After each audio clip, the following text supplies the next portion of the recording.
Мен бұл кишини аябай жакшы билем да. Иса Шойгул, сиз да жакшы билесиз.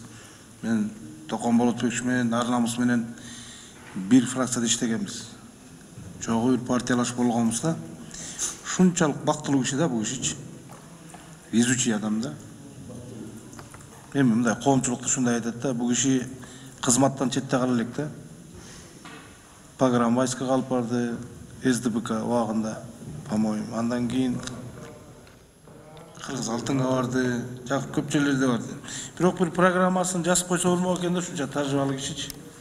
Мына бул Канатбек Азиз деген жигиттин программасын бизге таратып берди, ата мекенден жаш бала экен, бирок мындай жүйөлүү да программасын карасаң. Мен фракциялаш коллегалардын оюнан чыкпайм, себеби коллегалардын органыбыз, ошон үчүн мен колдойм, разговор жок.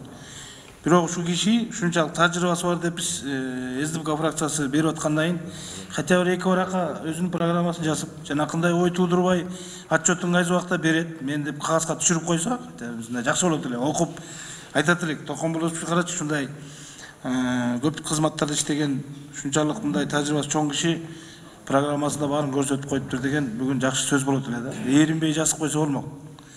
Эми мага кишинин программасы да жок экен бул жерде.